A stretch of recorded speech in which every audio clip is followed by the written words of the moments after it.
Just when I thought there are enough IEMs in the affordable market, KZ has launched yet another one, the KZ Taurus.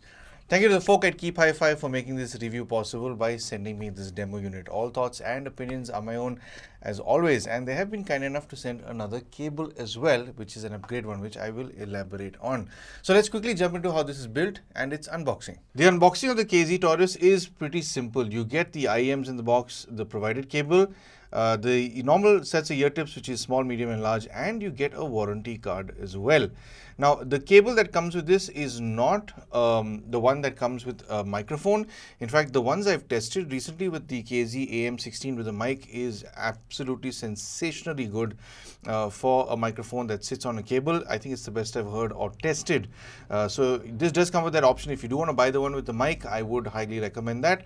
This one, however, does not have that, so I can't play back the demo for you. If you do want to, I will leave that link in the description if you do want to demo how that will sound. And then, of course, this cable is terminated to a 3.5 mm jack on the side where you connect to the portable player or a DAC amp, and the other is the 0.78 mm connector that will connect to your IEMs. Moving on to the IEMs themselves, well, this is an interesting looking set of IEMs. It does have a resin enclosure. Now, this resin enclosure can pick up scratches and scuffs over time. It does seem like it will show a lot of scratches if they're not looked after well. I like the little Taurus faceplate that it has. It does look quite smart, of course. And I've noticed that KZ uses this sort of screw over here. It's an interesting one that holds the faceplate together, and it is definitely nicely finished as well. Now, you can see into this, so you can see the two drivers that it has per IEM, which is cool. So it does have a large cavity on the inside. But what I also do like is that you can see the KZ branding through the resin enclosure at the back. It is definitely very smart looking and tastefully done as well. The ear tips provided are the standard KZ ear tips that they send with most of the IEMs. Now, I do wish that they change these a bit because these are not the softest or sort of smoothest ear tips that I have experienced in the recent past. They're not the most comfortable, but then of course you can pick up a different set and use them with the Taurus if you choose to. Comfort wise, I have not had any issues with this. It's pretty comfortable. So is the cable. It sits pretty tight over my ear, and I've not had any fatigue while listening to these over a few days. And then moving on to this upgrade cable that Keep Hi-Fi has been very kind to send me. This is a Quebec Hunyan cable, and this does terminate to a 3.5 mm on one side and a 0.78 on the other. Now, it's definitely beautifully constructed. It's overall on a build quality wise, it's a huge up compared to the standard cable that the Taurus comes with.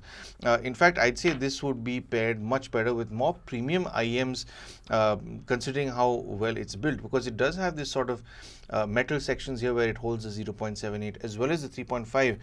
It definitely does feel very premium, but of course it does not have a microphone. So if that is a priority for you, you might want to get the option with a mic when it comes to the Taurus, but this upgrade cable does not come with a mic. Now, when it comes to its sound, it does make a difference, and I will talk about that in the chapter about sound. These come with dual dynamic drivers. Both are 8 mm, but one is dedicated to the lower frequencies, while the other handles the mids and the highs. Then this has a very easy to drive low resistance of just 36 ohms, and it has a frequency response of 20 hertz all the way up to 40,000 hertz. Now, on a volume front, considering it's so easy to drive, I've not really had to crank it too loud. Then again, I am pairing this with an RZ550 from Rose's Elsa. It is a very powerful little DAC amp. So I usually push this up to about 25-30%. It does sound like a little more fun at about 35, I'd say, from my phone when I boost it.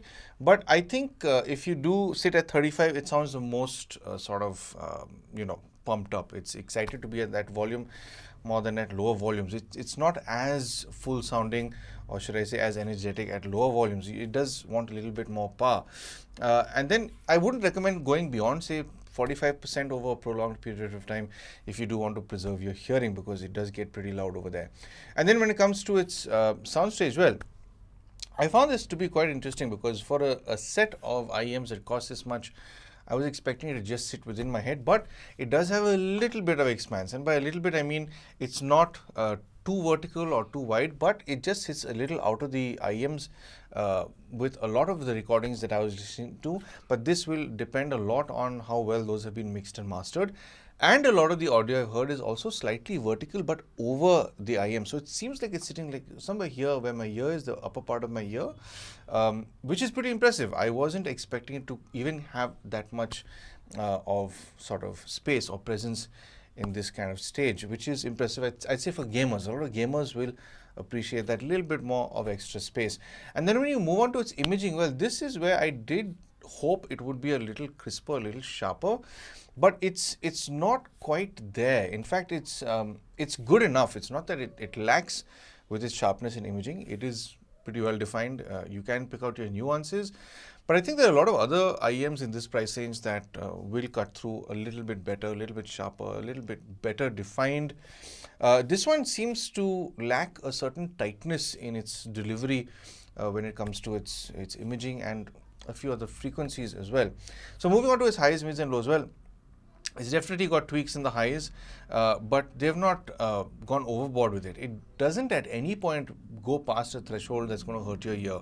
So I'd say it's well tuned in that region. Mid-range is recessed, but not to the point where it sounds hollow or boxy. So I found whether I was listening to male or female vocals, it was surprisingly well-rounded. They have definitely tastefully tuned this, and there is good separation here as well, despite the imaging not being as refined as I'd hoped. There is very good separation between vocals and instruments in the mid-range. The lower frequencies are, well, they're definitely not flat for sure. It definitely has a lot of kick here, but I don't think this will be catered towards the bass enthusiast. I mean, I think it's a pretty safe tuning where it will keep people happy, but at the same time, it won't put a smile on a bass enthusiast's face. It's more than good enough, but I think if you do want more bass, you'll have to play around with an EQ. But straight out of the box, I think it's just fine. In fact, it's more or less a very safe tuning. It's kind of balanced, I'd say, but yeah, it leans more towards being safe than anything else. I've not really taken many risks with this, with this tuning in particular. I have heard things that, recordings that are particularly sibilant, but it sounds almost as if, it's about to cut through that sibilant range, but then it's sort of, controlled in that range. It's sort of culled down. So again, I just say it's more or less a safe tuning. So moving on to the K-Bear Hunyuan cable that has been provided by Keep Hi-Fi, which is an upgrade cable. I think this is a good pairing, but at the same time, it is kind of overkill. And I say it's overkill because it's definitely not, the most affordable cable out there, but it is an upgrade cable at the end of the day. Now, the thing is, as soon as I plug in the Taurus to this, the region in the highs that seems like it might be a little dull, it develops a certain amount of air. There's suddenly a lot more tightness in its overall delivery when it comes to its imaging. The stage gets a little more prominent, a little more expansive.